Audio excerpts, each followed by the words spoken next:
Hé, bienvenue sur Horror King. Pense à t'abonner à la chaîne, à mettre un pouce en l'air et dis-moi en commentaire d'où tu regardes et quelle heure il est chez toi. Merci pour le soutien. On y va. Histoire 1.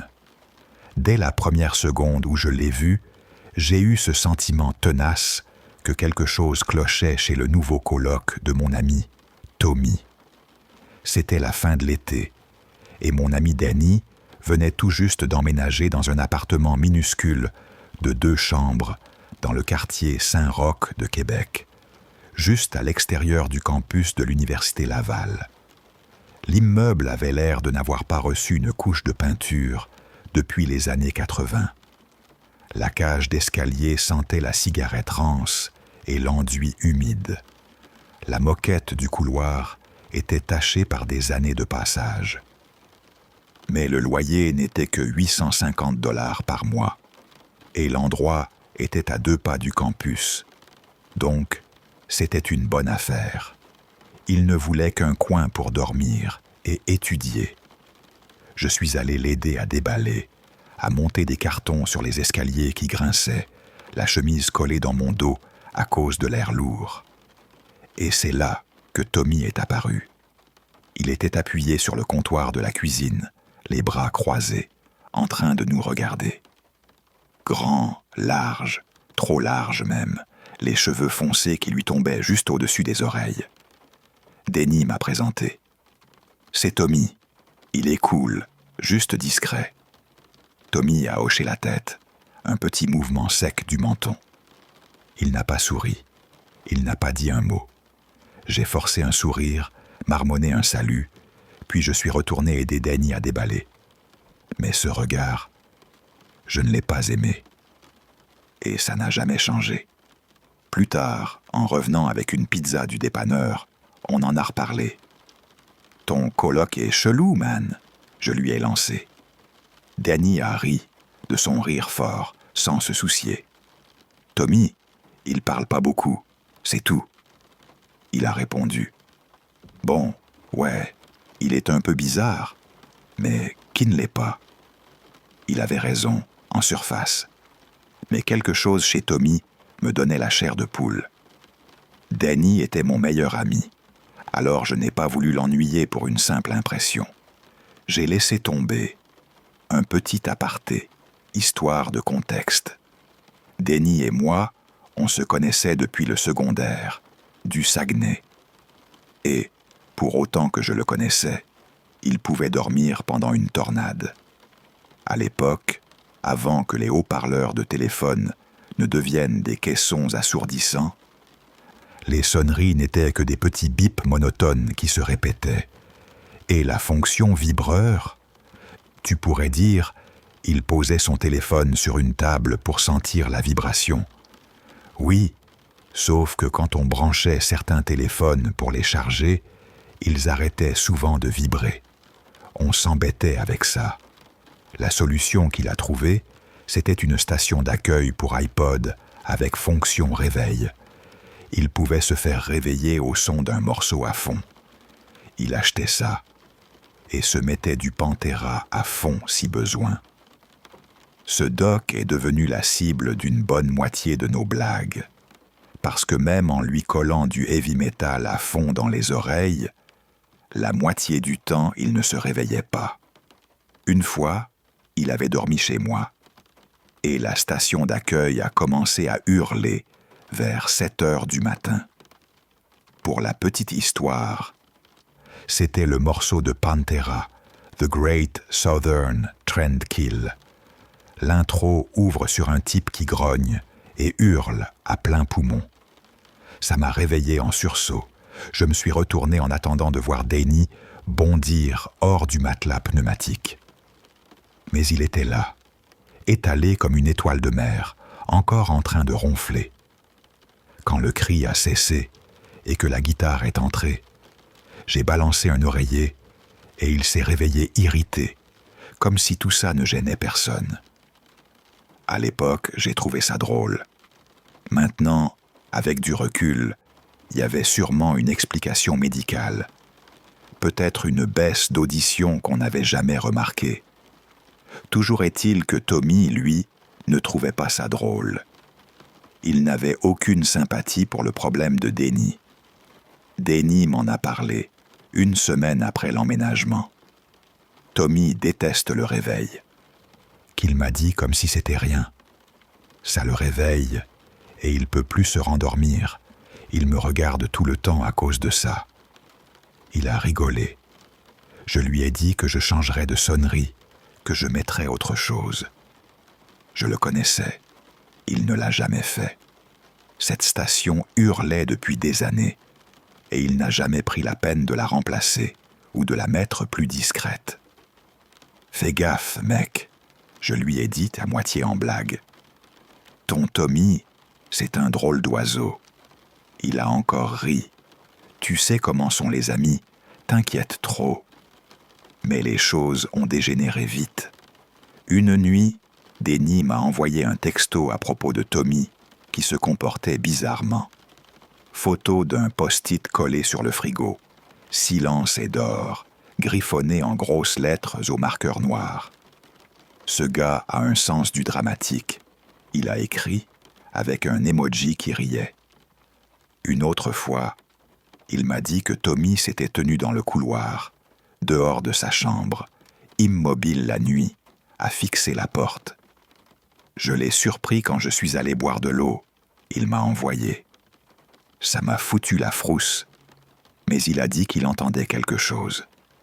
Je lui ai dit de partir, de venir dormir sur mon divan, n'importe quoi. Il m'a dit que c'était pas si pire, surtout pour $850 par mois. J'aurais dû insister. J'aurais dû débarquer avec un camion et l'arracher de là. Mais la clairvoyance arrive toujours après. C'était un mardi. Je n'avais pas eu de nouvelles de Denny de toute la journée. Pas normal pour lui. Il m'envoyait d'habitude des textos débiles toutes les heures. Là, silence radio. L'après-midi, j'étais en train de m'angoisser, à vérifier le téléphone toutes les 5 minutes. Rien. Le soir, l'angoisse m'a rongé et je suis allé jusqu'à son appartement à Saint-Roch. La porte était déverrouillée quand je suis arrivé.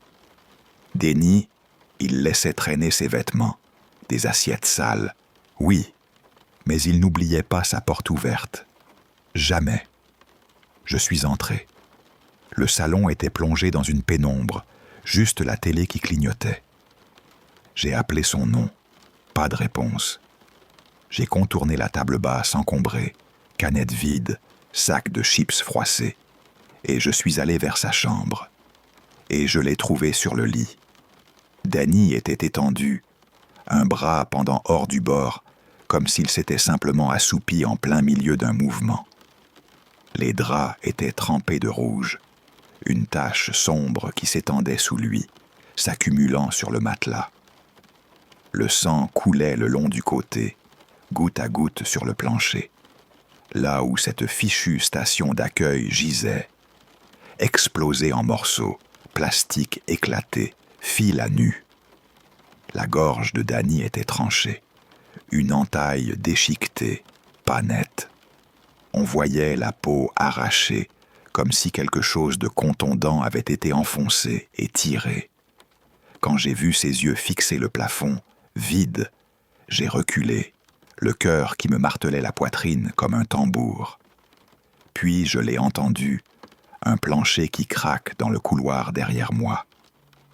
Tommy était là, debout juste à l'extérieur de la porte. Son visage était vide, pas de colère, pas de panique, rien, comme s'il attendait l'autobus numéro 1 sur la grande allée. « Je pouvais pas m'arrêter », a-t-il dit d'un ton plat. « Ce bruit le matin ?» J'ai voulu parler. Il m'a dit qu'il avait averti. J'ai gelé. Mon cerveau criait de courir, de l'interpeller, de faire quelque chose. Mes jambes étaient scellées au sol. Il a fait un pas vers moi. Ses chaussures étaient silencieuses sur la moquette. J'ai vu ses yeux glisser vers l'horloge cassée, puis revenir vers moi. « T'as entendu aussi, hein ?» il a demandé. « Tu sais comment c'était ?» Il a encore avancé, et j'ai couru. Je ne me souviens pas d'avoir pris la décision volontairement. C'est comme si mon corps avait décidé pour moi. Une poussée en avant, mon épaule qui a heurté le chambranle, et je me suis engouffré dans le corridor. La porte d'entrée a claqué après moi. La poignée m'a échappé une seconde avant de s'ouvrir et de taper contre le mur.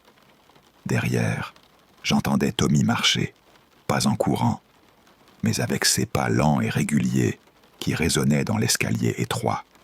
J'ai garé en catastrophe, les mains tremblantes au point de faire tomber mes clés 2 fois avant de réussir à les faire entrer dans la serrure. Je n'ai pas osé regarder derrière moi tant que ma voiture n'était pas en marche. Une fois parti, il était là, debout dans la rue, à me regarder partir. Ce même regard vide, accroché à son visage. La Sûreté du Québec est arrivée et l'a emmené plus tard cette nuit-là. J'ai appelé depuis une station-service Petro-Canada à quelques kilomètres. La voix basse, le cerveau en miettes. Les policiers ont dû me faire répéter plusieurs fois. Ils l'ont trouvé dans l'appartement, assis sur le divan, le couteau posé dans l'évier de la cuisine, celui qu'il avait utilisé pour tuer Danny. Pas lavé. Il n'a pas résisté. Il s'est laissé menotter. Ils m'ont dit qu'il marmonnait sans arrêt sur le réveil, qu'il fallait que ça cesse. Danny, ils ont dit, était mort depuis le matin. Il avait probablement été tué juste après que l'horloge ait sonné à 6 heures. Tommy était resté là, avec le corps, toute la journée, la télé qui clignotait en fond. Moi, j'y pense encore tout le temps. À Danny, à ses notes ignorées, à son entêtement stupide qui l'a tué. À Tommy aussi, et à la proximité de ma propre peau par rapport à sa lame. La station d'accueil était éclatée, par terre dans le sang. Mais parfois, quand tout me revient, j'entends encore ce bruit. Ce son strident, binaire, répétitif. Et je le revois, immobile dans l'embrasure, le visage comme une masque creux. Mon cœur se serre rien qu'à y penser. La nuit, quand les ampoules vacillent et que ma propre horloge sonne, je me surprends à tendre l'oreille, comme si je pouvais l'arrêter, comme si je pouvais le prévenir. Fais gaffe. Quand t'entendras un réveil trop fort, rappelle-toi de Danny, rappelle-toi du regard de Tommy, et surtout, ne reste pas. Dépêche-toi de t'en aller. J'ai eu une enfance chelou. Du coup, j'étais un gamin un peu paumé. Pas le genre à torturer des chats ou à cramer des fourmis au microscope, non. Mais avec mon pote Jean-Guy, on aimait mettre le feu. Ça a commencé petit. On brûlait des tas de feuilles mortes dans l'allée derrière sa maison, à Hochelaga Maisonneuve. Des vieux journaux des joueurs de Toronto, n'importe quoi qu'on avait sous la main. Je me souviens du crépitement, du regard des flammes quand elles léchaient ce qu'on avait mis au feu. On était fascinés, obsédés presque. Puis un jour, on a merdé grave.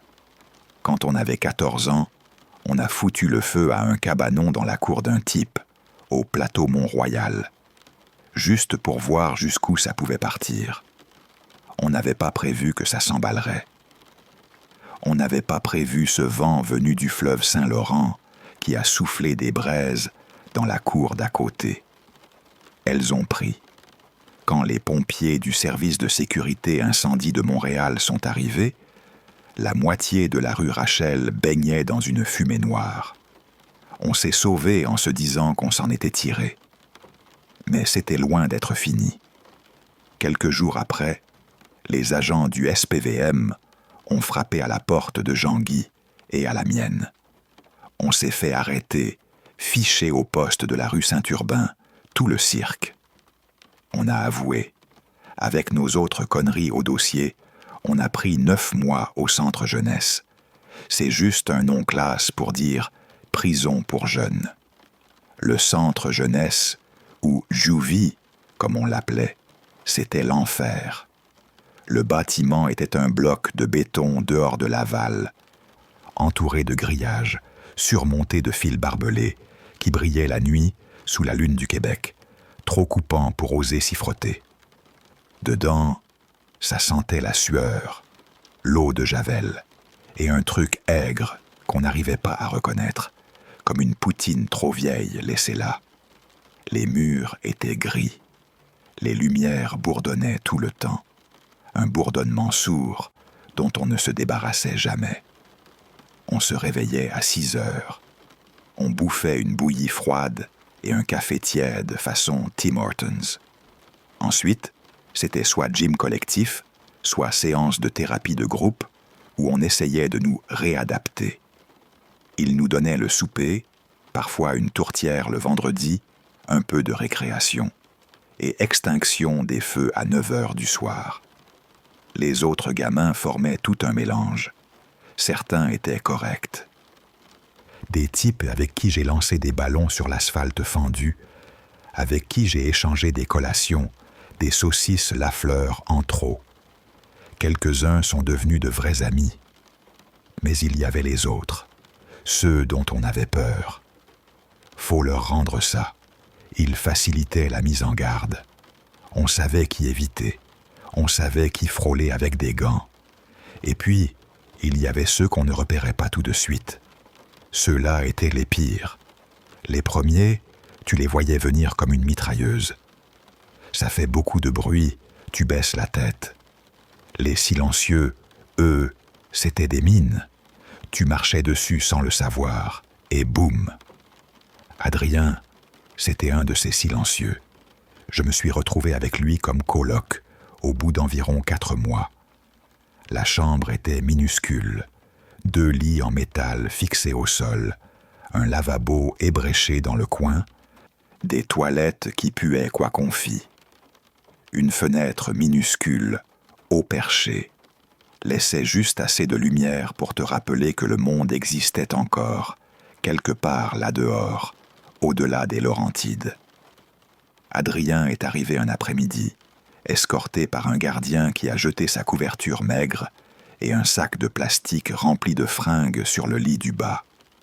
Il était maigre, pâle, les cheveux noirs gras qui lui tombaient sur la figure, des cernes si profonds qu'on aurait dit qu'il n'avait pas fermé l'œil depuis des années.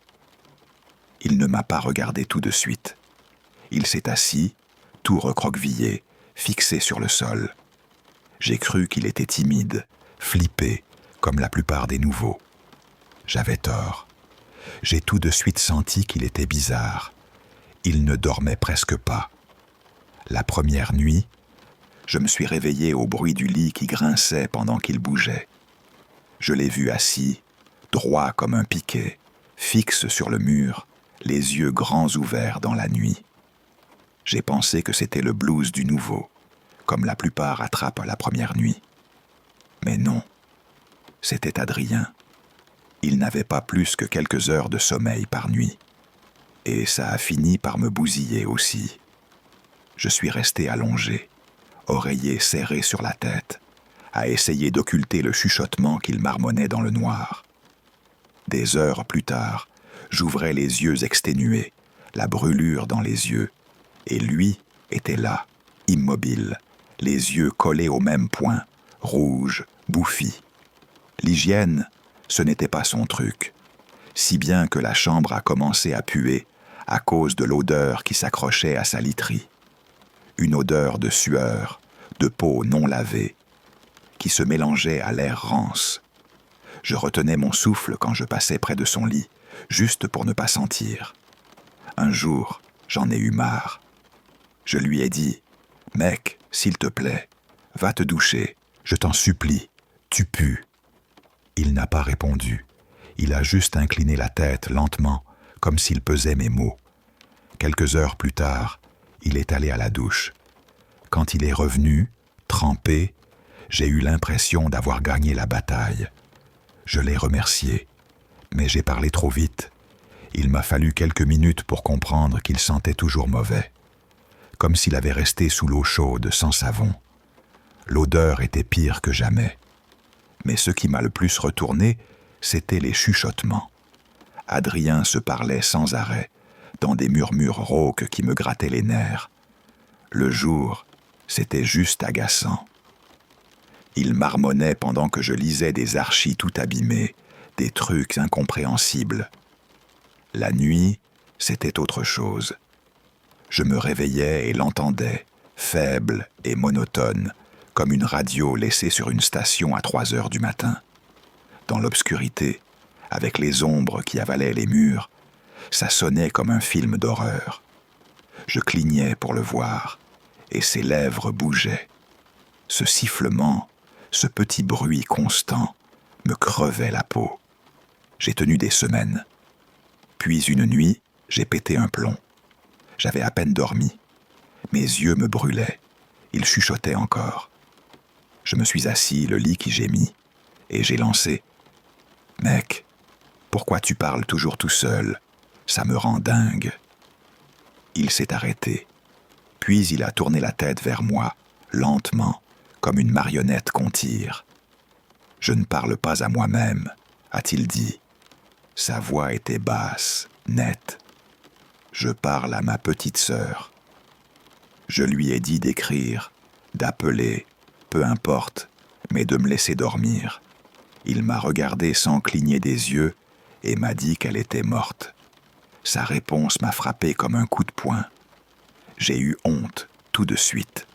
Une culpabilité qui m'a tordu le ventre. J'ai perdu des gens, moi aussi. Pas une sœur. Mais je savais que ça faisait mal. Je lui ai frotté les yeux et j'ai dit « Désolé, mec.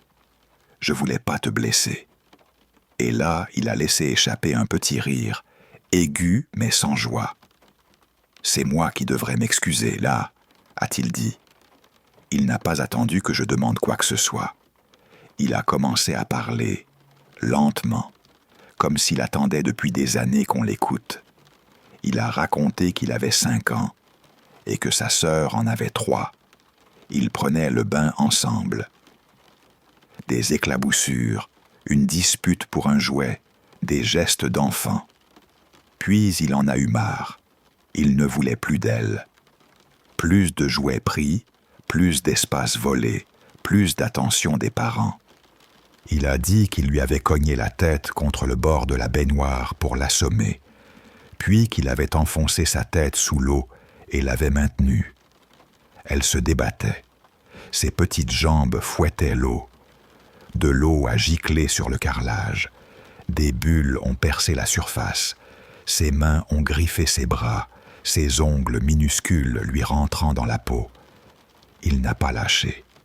Il a regardé son visage sous l'eau, les yeux grands, la bouche ouverte dans un cri muet. Au bout d'un moment, sa petite sœur s'est arrêtée de bouger. Elle est devenue molle, flottant juste sous la surface, les cheveux comme des algues. Il est resté là, fixé sur elle, jusqu'à ce que sa mère entre en criant. Il a menti. Il a dit que c'était un accident, qu'elle avait glissé, qu'elle avait frappé sa tête, qu'il avait cru qu'elle jouait. Ses parents l'ont cru. Ils se sont accrochés à cette histoire. Ils ont enterré la vérité avec le petit cercueil. La Sûreté du Québec n'a pas trop fouillé. Les parents ont couvert. Les pauvres mecs ont préféré croire que les enfants ne tuent pas. Pas comme ça. Alors il est reparti libre. Pas de casier, pas de punition. Rien. Il avait tué sa sœur et il avait continué sa vie. J'ai voulu m'assurer qu'il n'était pas un monstre total. Je lui ai demandé s'il regrettait. Il a dit oui. J'ai respiré. Soulagement. Mais c'était un faux soulagement. Il regrettait pas parce qu'il la regrettait. Il regrettait parce qu'elle ne le lâchait pas. Depuis le jour où il l'avait noyée, sa petite sœur le suivait. Il m'a dit qu'au début, il faisait semblant de ne pas voir, de ne pas entendre, mais ça l'énervait. Et quand elle s'énervait, elle changeait. Il a raconté que quand sa sœur était fâchée, elle s'étirait. Elle devenait fine et longue, ses membres et son visage déformés, durs comme des pointes creuses. Elle se penchait sur lui la nuit, hurlant en silence, pareil à ce qu'elle avait fait dans la baignoire. Alors, il avait commencé à lui parler, à lui chuchoter, pour la calmer, pour qu'elle le laisse tranquille. Peu importait si ça le faisait passer pour fou. L'alternative était pire. Quand il a fini son histoire, l'air s'est refroidi dans la chambre. Vraiment, je me souviens m'être dit que l'air avait pris du poids.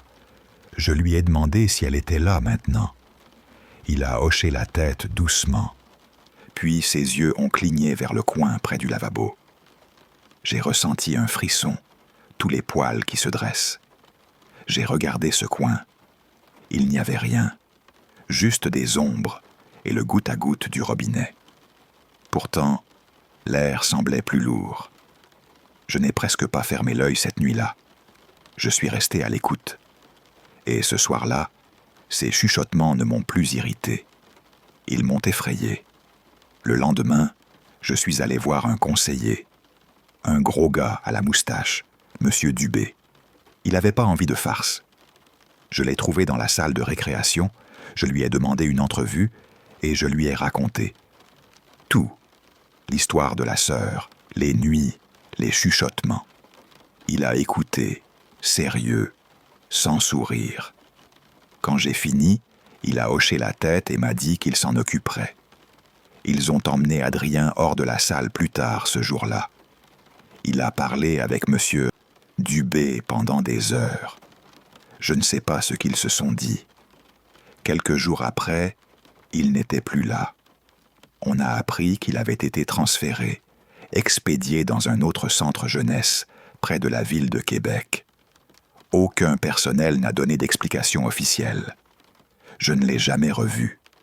Il a laissé derrière lui sa literie qui avait été lavée et relavée pour tenter d'effacer son odeur. Et il m'a laissé son histoire. Je suis sorti quelques mois après, bien décidé à me refaire une vie pour éviter de recroiser un autre Adrien. Je n'ai jamais su si tout ce qu'il avait raconté était vrai, si c'était un mensonge inventé pour foutre la trouille. Mais si ce n'était pas un mensonge, si vraiment il avait noyé sa sœur dans la baignoire comme il l'a raconté, alors j'ai une peur bleue de penser qu'il est dehors, quelque part à Montréal ou ailleurs, qu'il marche parmi nous et qu'il entend encore les chuchotements de sa petite sœur défunte. Je ne sais pas si elle le suit vraiment, mais quand je ferme les yeux, parfois, j'entends encore un murmure, tout près, comme du bout des lèvres, comme un appel qu'on ne devrait jamais pouvoir entendre. Je m'appelle Amélie et j'ai lancé ma petite pâtisserie à la maison pendant l'été de 2020. J'avais été mise en chômage partiel et l'ennui me rongeait jusqu'aux os. Alors j'ai commencé à faire des gâteaux pour m'occuper. Ça m'a aidé à tenir le stress. J'en faisais toujours beaucoup trop pour une seule personne et ça me donnait une bonne raison de sortir quand je livrais des commandes aux amis et à la famille. Ils me complimentaient, gentiment, et moi je pensais que c'était juste de la politesse. Jusqu'au jour où une amie m'a soufflé que je pourrais gagner de l'argent si je transformais mes fours en petits commerces pendant le confinement. Là, j'ai commencé à y penser sérieusement. Ma cuisine en appartement était minuscule, le plan de travail à peine assez large pour une planche à découper. Mais je m'en suis sorti. J'ai ouvert quelques comptes sur les réseaux, mis une douzaine de photos de mes meilleurs fondants au chocolat, de mes barres blondes et de mes tartes, et j'ai demandé aux bonnes personnes de partager ma page pour toucher un public plus large. Au fond, je croyais que ça n'allait pas marcher. Avec tous ces services de livraison rapide à portée de main, pourquoi choisirait-on une voisine ? J'avais tort, grave tort. J'ai découvert qu'à une époque où tout venait d'une usine lointaine, via des intermédiaires sans visage, il y avait une soif immense de pain, gâteaux et viennoiseries faits localement. La première semaine a été calme, mais prometteuse. La deuxième s'est enchaînée. Le bouche à oreille et quelques partages ont fait doubler, tripler, presque quadrupler mes commandes en l'espace de 8 jours très chargés. À la troisième semaine, j'ai dû mettre des clients sur liste d'attente parce que mon planning était consacré à la préparation, à la pousse ou à la cuisson. Je suis passé d'ennui profond à ne presque plus avoir une minute pour respirer.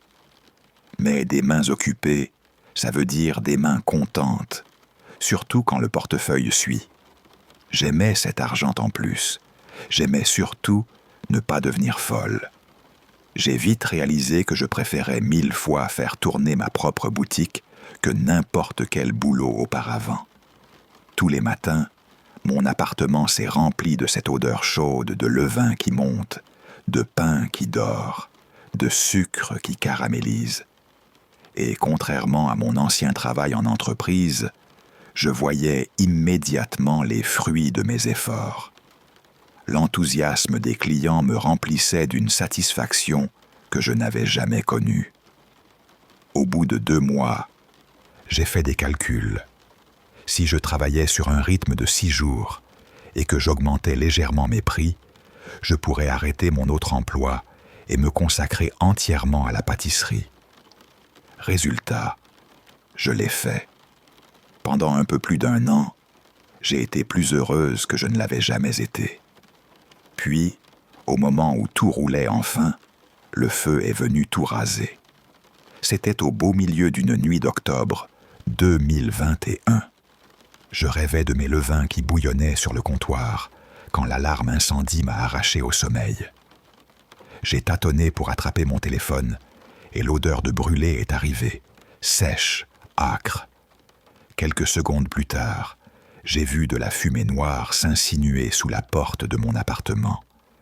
J'ai attrapé mes chaussures, machinalement, trop paniqué pour les enfiler. J'ai foncé pieds de nu dans le couloir enfumé, trébuchant jusqu'à la rue, toussant pendant que des flammes léchaient la façade de l'immeuble. Au matin, la portion de l'immeuble qui contenait mon logement n'était plus qu'un squelette noirci, poutre calcinée pointant entre des briques noires encore ruisselantes d'eau. Tout ce que je possédais était parti. Mon batteur, mes plaques, mes vêtements, mes livres, tout brûlé ou détrempé au point d'être irrécupérable. Debout dans l'obscurité naissante, serrant mon téléphone et mes chaussures, je me suis demandé ce que j'allais faire. Maman a eu la solution comme toujours. Elle habitait toujours la maison à demi-niveau à Laval, où j'avais grandi. Cette maison aux lambris jaunes passés, au jardin bien tenu. La chambre d'amis avait encore mon vieux lit simple. Elle m'a dit de rester aussi longtemps qu'il le faudrait pour retrouver un logement. On avait déjà évoqué la possibilité qu'un grand plan de travail bien équipé pourrait booster ma production. Alors j'étais reconnaissante de pouvoir reconstruire mes affaires tranquillement. J'ai racheté des ustensiles, quelques indispensables, et j'ai repris le travail. Les clients ne m'ont pas posé de questions. Tant que le pain était bon, ils venaient dans l'allée, je leur donnais leurs commandes. La vie continuait à clopin-clopant. Mais je ne pouvais pas rester indéfiniment chez maman. Il me fallait un appartement à moi, central, avec une cuisine assez grande pour assumer la croissance. J'ai passé des semaines à chercher, assise sur le canapé de maman, l'ordinateur sur les genoux, les yeux qui piquaient à force de scroller. Certains lieux étaient trop petits, d'autres trop loin, quelques-uns parfaits, mais hors de prix. Puis, un après-midi, la pluie tambourinait contre la fenêtre du salon, et j'ai trouvé l'annonce. Un logement sur la rue Rachel-Est, juste au nord du parc La Fontaine. Je connaissais le quartier de l'époque où je livrais des pizzas sur la rue Saint-Laurent. La rue Rachel-Est respire l'ancien, rangée de maisons de ville qui prennent une lumière rouge-brun au soleil, balcons en fer forgé, grande fenêtre qui attrape les dernières lueurs du jour. L'annonce proposait 2 étages, tout équipé, un loyer qui ne me faisait pas grimacer. Parfait. Trop parfait. Il y avait une précision collée à la fin. Les locataires devaient accepter un ensemble strict de modalités et conditions. Je me suis dit que c'était du basique. Pas de fête, pas de fumée, pas d'animaux. J'ai appelé tout de suite. Une femme a décroché, la voix très lisse. Elle s'est présentée comme Evelyne, m'a expliqué que la maison appartenait à sa famille et qu'elle cherchait un locataire pour partager avec une cousine âgée, Estelle, qui avait une condition rare qui la rendait frêle et confinée. J'aurais les 2 premiers étages, cuisine, salon, une chambre. Mais le 3e, où vivait Estelle, était strictement interdit. Interdiction de frapper, d'appeler, de monter. Violer la règle équivalait, m'a-t-elle dit, à la fin immédiate du bail. Elle a insisté, ce n'était pas une affaire de contrôle, mais de préserver la santé et la dignité d'Estelle. Je ne devrais pas m'occuper d'elle. Des infirmières et des aides s'en chargeaient. En dehors d'un appel en cas d'urgence, il y avait de fortes chances que nos chemins ne se croisent jamais. C'était étrange, mais l'offre était imbattable. 2 étages, dans un secteur recherché, pour le prix d'une chambre. J'ai voulu voir. Le lendemain, la maison dépassait ce que j'avais imaginé. Elle se dressait, rue Rachel-Est, la façade en briques patinées mais digne. Un genre d'endroit qui avait vu passer des siècles sans broncher. Les marches du perron étaient usées, la porte un lourd panneau de chêne, avec un heurtoir en laiton en forme de tête de lion. À l'intérieur, le rez-de-chaussée ouvrait sur un grand salon dominé par une cheminée. La manteau était sculptée de vignes si anciennes qu'elle semblait avoir poussé avec la ville. La maison respirait le vieux luxe. La cuisine m'a fait craquer. Spacieuse, une cuisinière à gaz, un îlot en bois de boucher, des placards jusqu'au plafond. Au 2e, une chambre avec une baie vitrée donnant sur la rue et un petit bureau pour la paperasse. Evelyne m'a accueilli. Une silhouette fine, une mèche de cheveux blancs, un visage marqué, sans sourire, mais sans méchanceté non plus. Elle m'a guidé lentement, posant des questions sur mon activité. Quand j'ai dit que je faisais de la pâtisserie, son regard s'est adouci. Elle semblait soulagée que je ne vienne pas transformer la maison en boîte de nuit. J'ai signé le bail cet après-midi-là. Elle m'a remis les clés, a répété la règle sur Estelle et m'a laissé m'installer. Les premières semaines ont été merveilleuses. Mon batteur sur socle ronronnait sur l'îlot. La farine tombait en nuages à chaque coup de poing sur la pâte. La maison était silencieuse. J'adorais ce silence. Parfois, j'oubliais même qu'Estelle existait. Une fois, peut-être 2, au bout d'environ 2 semaines, j'ai entendu une toux humide et rauque descendre du 3e étage. Elle a transpercé la quiétude, m'a fait sursauter, mais j'ai pensé que c'était normal. Elle était malade, c'est pour ça qu'on respectait la règle. Après ça, je n'y pensais presque plus. Mon commerce occupait chaque recoin de mon esprit, et la maison m'appartenait, jusqu'à ce que je tombe malade à mon tour. C'est venu lentement. D'abord une fatigue qui s'est installée dans mes os. Je me levais engourdi, les jambes lourdes, et aucun café n'arrivait à me réveiller. J'ai incriminé mes horaires, pétrir à l'aube, cuire l'après-midi, emballer la nuit. Même en ralentissant, ça n'allait pas mieux. Je somnolais sur le canapé, le minuteur du four qui tic-taquait. Puis je me réveillais plus vidé. Mon jean commençait à flotter autour de ma taille. Mon visage s'est creusé, comme si la silhouette fondait. Je me disais que c'était le stress. Puis mes cheveux ont commencé à tomber. Des touffes dans la douche, des mèches qui bourraient la bonde, plus de fils dans la brosse chaque matin. Mes règles se sont arrêtées. À l'époque, j'ai trouvé ça trop intime pour en parler. Mais je l'ai attribué à la fatigue et peut-être à un apport nutritionnel insuffisant. Et puis une cliente a appelé, la voix raide de colère. Elle avait trouvé un ongle dans son pain à la banane. J'ai regardé mes mains, ongles cassants, jaunis, et il en manquait un. Un froid m'a serré la poitrine. J'ai consulté le médecin le lendemain. Un homme trapu, cheveux poivre et sel, clip bordé d'une feuille de notes qu'il griffonnait sans arrêt. Il m'a interrogé sur mon alimentation, mon sommeil, mon travail. Je lui ai raconté le feu, le déménagement, la nouvelle maison. Il a hoché la tête en tapotant son stylo. Les vieux immeubles cachent des choses. Moisissures, plomb dans les tuyaux, parfois même de l'arsenic dans les couvertures vertes des vieux livres, m'a-t-il dit. Il a prescrit des analyses de sang et m'a conseillé de quitter l'endroit quelques jours si l'état empirait. Dors chez un proche ou à l'hôtel et vois si les symptômes s'atténuent. J'ai pris la feuille pour les prises de sang et je suis reparti.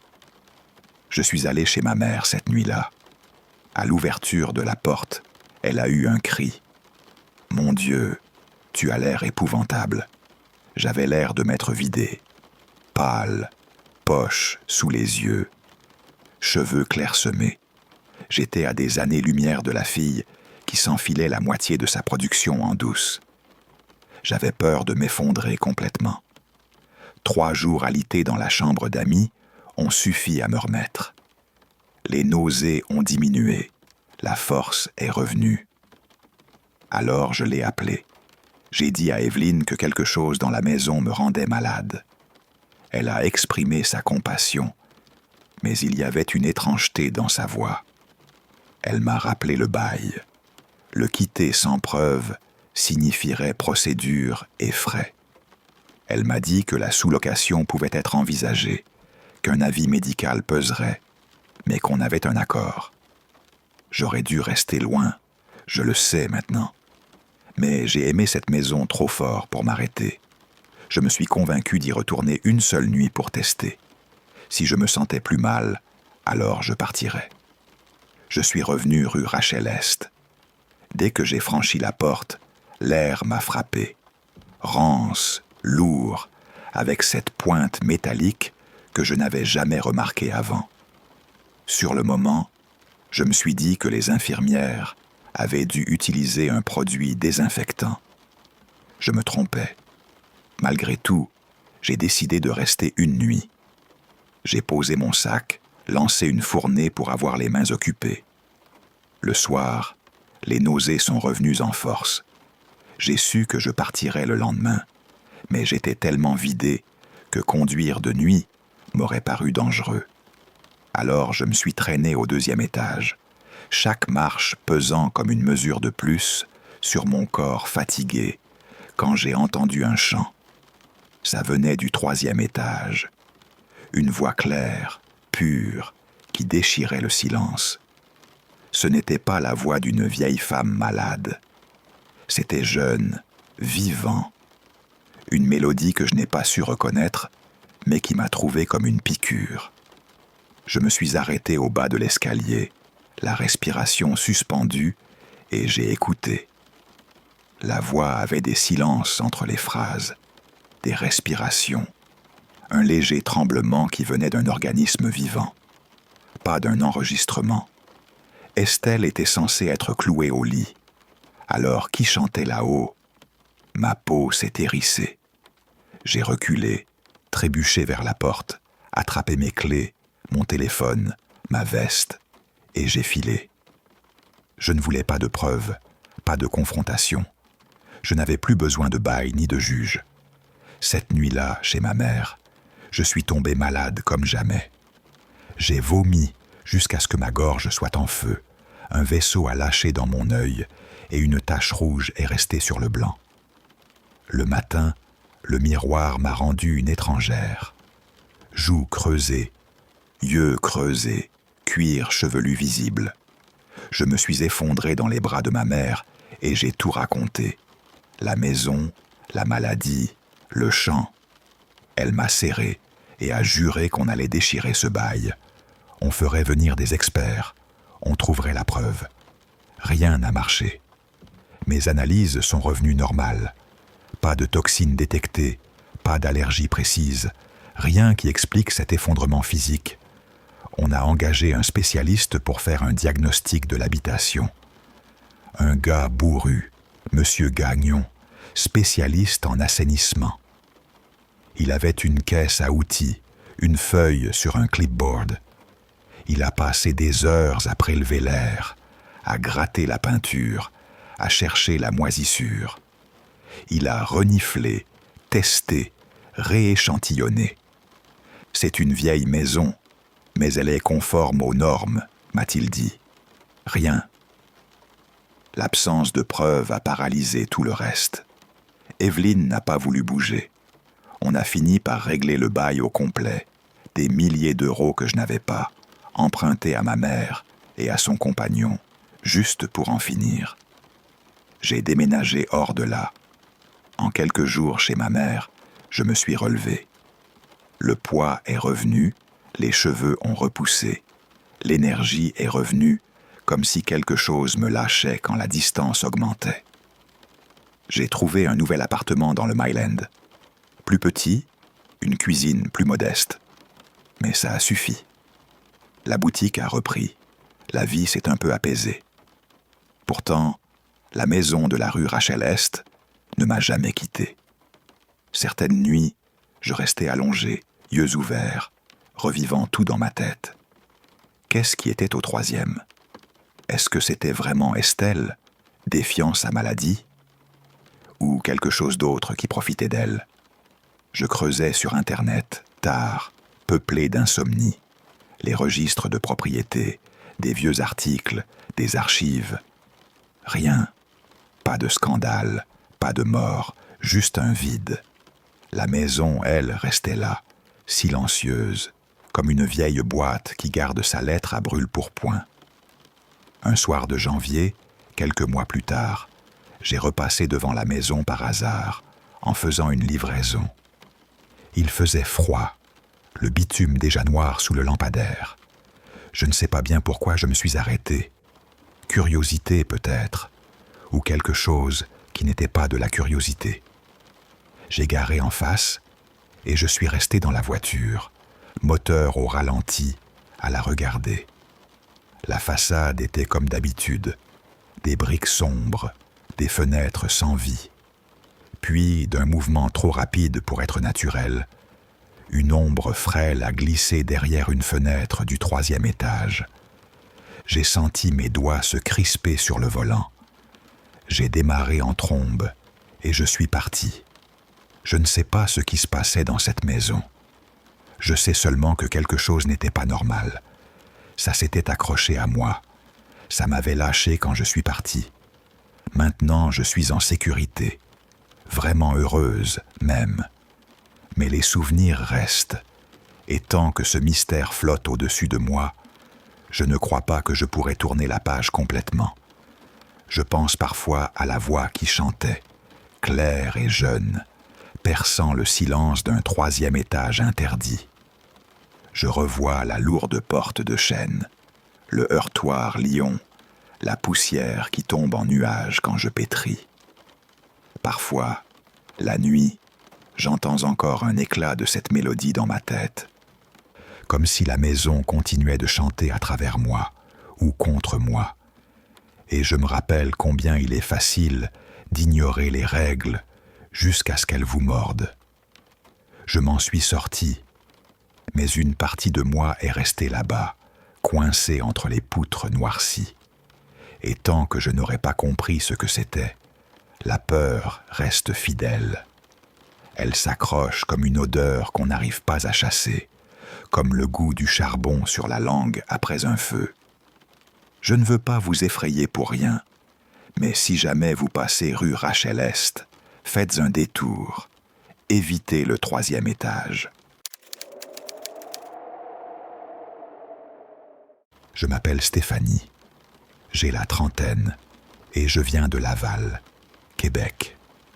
Je le dis tout de suite parce que, honnêtement, ça m'agace quand les gens racontent une histoire sans dire qui ils sont. Au printemps de l'année 2017, j'habitais avec une fille qui s'appelait Léa Rose depuis 2 ans, et c'était sans doute la coloc la plus relaxe que j'avais eue. On s'était rencontrés par l'entremise d'une amie quand j'avais emménagé à Montréal et que j'étais à la recherche d'un toit. Léa Rose avait une chambre libre et un loyer qu'elle ne pouvait pas payer seule. Alors on s'était arrangé.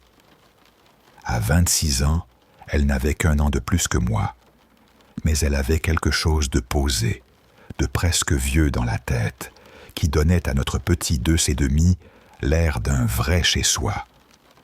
Elle faisait de l'art pendant son temps libre, pas des bricoles.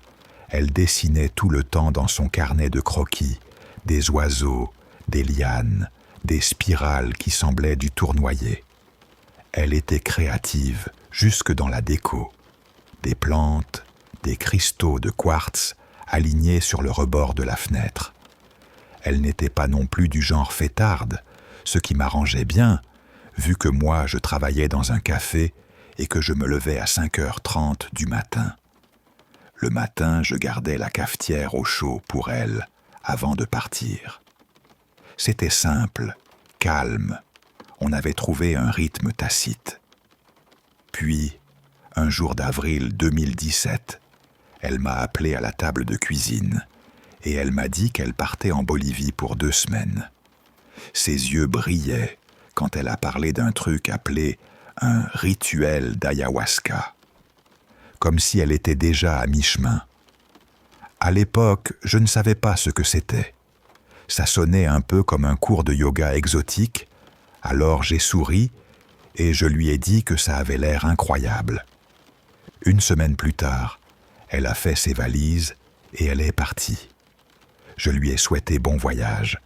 J'ai salué de la fenêtre et je me suis dit qu'elle reviendrait bronzée, bourrée d'histoires folles et peut-être avec un souvenir kitsch. La première nuit, seule dans l'appartement, j'ai cherché ce que c'était, l'ayahuasca. J'ai appris que c'était une décoction hallucinogène, utilisée dans des rituels au Pérou, au Brésil, en Amazonie. Les gens la buvaient avec des chamans, vomissaient et voyaient des visions, des dieux, des démons, des choses planant au bord de leur conscience. Ils disaient que ça vous ouvrait, que ça libérait l'âme. Des formules grandiloquentes. Ce n'était pas mon monde. Moi, j'aimais ma réalité claire, les pieds bien sur terre. Mais pour Léa Rose, ça devait être l'aventure de sa vie. Elle cherchait du profond partout. Méditation, cartes de tarot, applis de pleine conscience, ses quartz sur le rebord. Quand elle est revenue, je m'attendais aux récits épiques. Elle m'a écrit qu'elle prenait un taxi de l'aéroport. 1 heure plus tard, la porte a grincé et elle est rentrée, sac en bandoulière. Sauf qu'elle n'avait pas l'air reposée. Ses cheveux étaient emmêlés, sales. Sa peau avait ce teint crayeux, comme si le soleil ne l'avait jamais touchée pendant ces 2 semaines. Quand je lui ai demandé si son voyage avait été agréable, elle n'a même pas souri. Elle a laissé son sac par terre. M'a regardé d'un regard vide. Ce n'était pas un regard passé sur moi, c'était comme si elle regardait à travers moi. Et d'une voix plate, elle a dit que c'était intense. Puis elle s'est traînée jusqu'à sa chambre et a claqué la porte. C'est la première fois que j'ai senti que quelque chose clochait. Avant, elle était bavarde, du genre à se laisser tomber à côté de moi pour raconter sa journée à la librairie ou son dernier dessin. Mais après la Bolivie, elle est devenue distante. Je me suis dit que c'était le jet lag, l'épuisement. Une recherche plus approfondie m'a appris que ces retraites pouvaient être brutales. Purges, vomissements, des heures où l'on a l'impression que l'esprit se défait. Je me suis dit que ça expliquerait son air sonné et que ça demanderait juste du temps.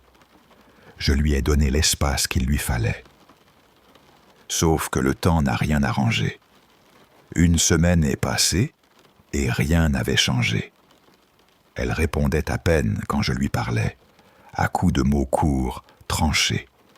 Elle n'engageait plus la conversation. Ses croquis ont disparu du frigo. Les plantes que j'avais arrosées en son absence ont commencé à flétrir, et c'était comme si elle ne le remarquait même pas. J'ai commencé à m'inquiéter pour elle. Avait-elle reçu une mauvaise nouvelle ? Était-il arrivé quelque chose pendant le voyage ?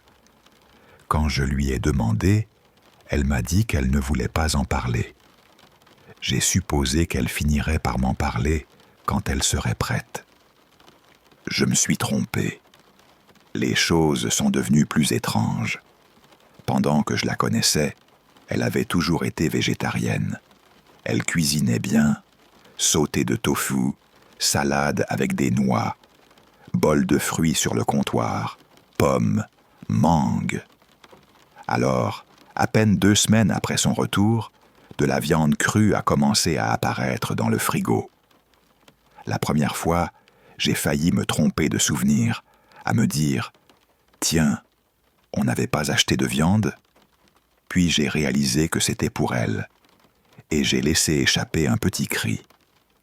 Je lui ai demandé pourquoi ce revirement.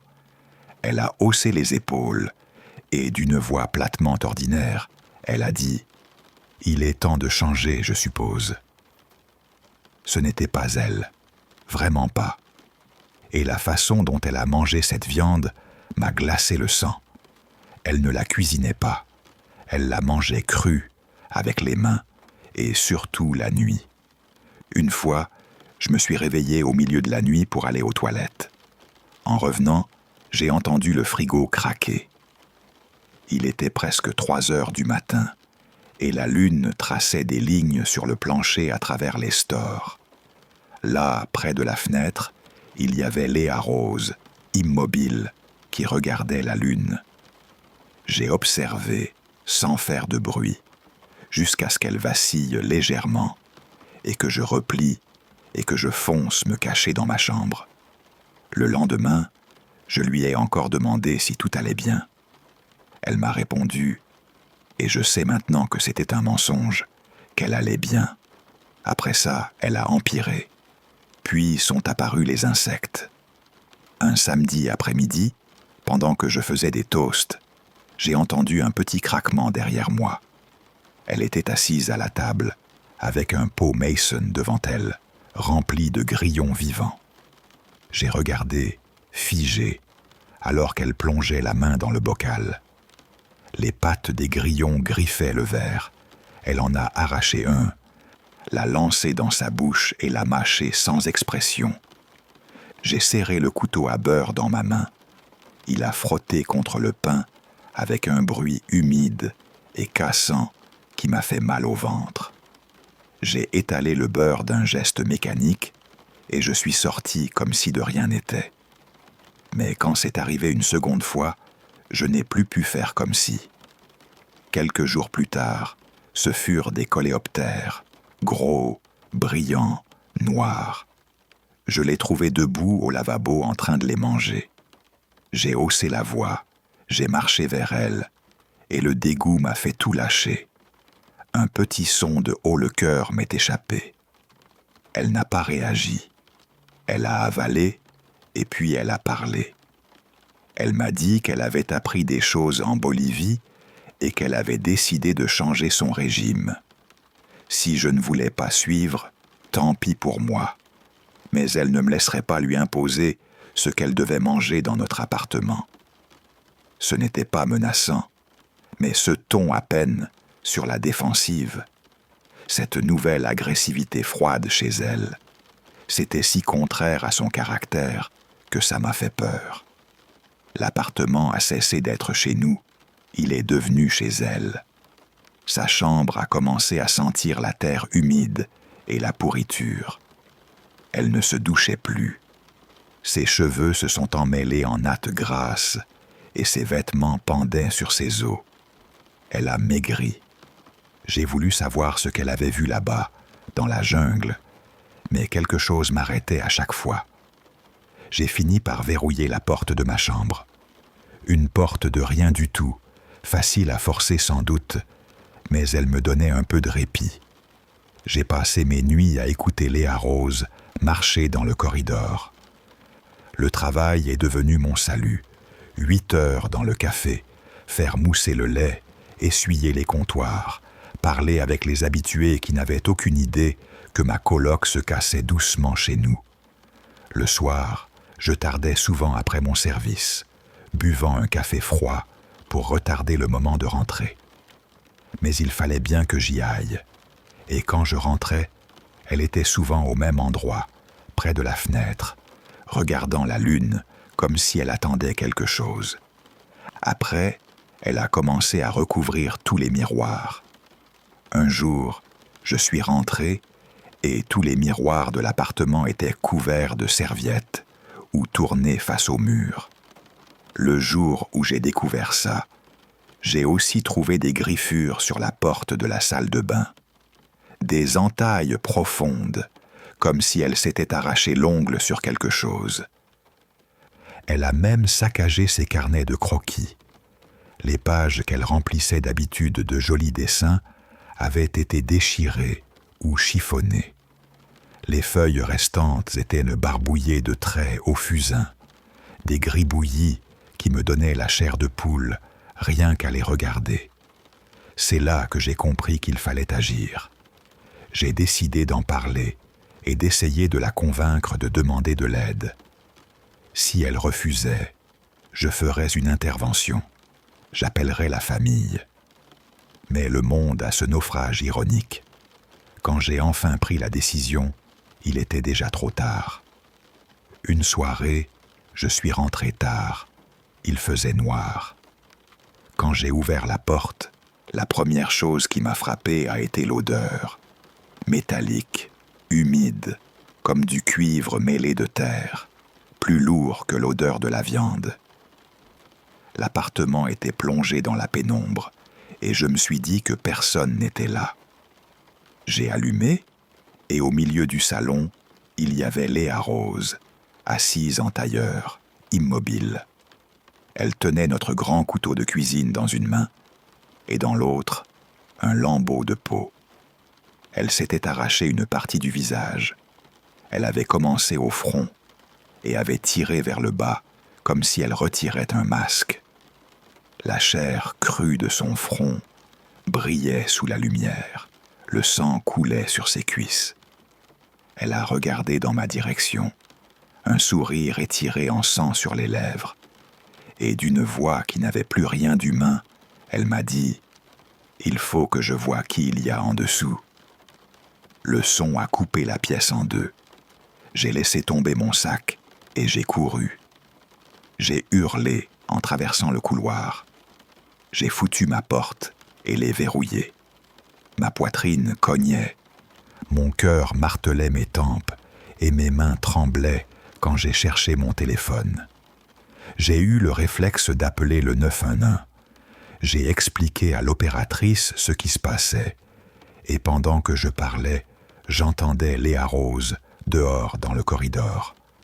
Le bruit du couteau qui raclait quelque chose, des murmures qu'on aurait dit des prières ou des plaintes. Puis ce bruit s'est arrêté pour être remplacé par un gémissement bas, comme si la réalité avait enfin déchiré le voile et que la douleur la touchait. Je me suis effondré au sol, les genoux contre la poitrine, un doigt cru dans l'oreille tendue vers la voix rassurante de l'opératrice à l'autre bout du fil. Les policiers sont arrivés vite. J'ai entendu la porte d'entrée voler sous le coup d'un botté, des voix qui hurlaient des ordres, des commandes tranchantes, puis un grognement inhumain, comme une bête sauvage, et le claquement des pieds nus sur le plancher. Quelqu'un a crié « Halte !» et il y a eu 2 détonations, sèches, brutales. Les balles ont traversé la nuit et le silence qui a suivi a été pire que les coups de feu. Un silence épais, pesant, plein d'une attention morbide. Quand j'ai finalement ouvert la porte, 2 ambulanciers emmaillotaient Léa Rose dans un sac. Ce qu'il restait de son visage était tourné vers moi. Un œil restait ouvert, vitreux, immobile. Un des agents du service de police de la ville de Montréal m'a demandé si j'allais bien. J'ai hoché la tête parce que je ne pouvais pas répondre. J'étais plus secoué que je ne l'ai jamais été de toute ma vie. Je n'ai pas pu rester. Je ne pouvais pas. J'ai pris mes clés et mon téléphone et je suis allé chez mon amie Marie, à l'autre bout de la ville. Elle m'a ouvert en pyjama, m'a attiré dans son salon et m'a serré fort. J'ai raconté en morceaux, en halètements, en larmes. Marie n'a pas dit grand-chose. Elle m'a juste donné une couverture et m'a laissé m'effondrer. Elle m'a juré que ça irait, puis elle m'a laissé dormir sur son divan. Quelques jours plus tard, après que la police a bouclé la scène, on est retourné à l'appartement. Marie, son chum Jean-François et un camion de déménagement. On a emballé mes affaires en moins d'1 heure. Le propriétaire n'a pas contesté que je rompe le bail. Il avait déjà vu les taches de sang sur le plancher. Maintenant, j'habite chez Marie. Sa chambre d'amis est petite, un lit simple, une commode, mais c'est chez moi. Dormir a été difficile pendant un long moment. J'ai fait des cauchemars où Léa Rose revenait, des grillons et des coléoptères qui grouillaient hors de sa bouche ouverte, puis son visage qui se fendait en 2. Je me réveillais en sueur, le cœur qui tambourinait, et j'attendais que le jour se lève en me demandant ce qu'elle avait vu là-bas, dans la jungle, et ce qu'elle avait ramené avec elle. Les policiers ont parlé d'une rupture psychotique et ont mis l'accent sur l'ayahuasca. J'ai lu que ça peut arriver, que parfois ça déclenche des choses chez certaines personnes. Peut-être. Pourtant, certaines nuits, je garde la lumière allumée. Je verrouille encore la porte de la chambre. Et juste avant de m'endormir, je ne peux pas m'empêcher d'aller regarder le miroir, juste pour vérifier que c'est bien moi qui me regarde. Le geste est devenu un rituel. La main qui tremble, le souffle qui se mesure, l'angoisse comme un poids dans la poitrine. Parce que même si la science a un nom, même si les rapports ont des mots, il reste cette sensation qui ne me quitte pas, qu'elle n'était pas tout à fait humaine au moment où je l'ai vue, et que, quelque part, peut-être, quelque chose l'a dévorée de l'intérieur.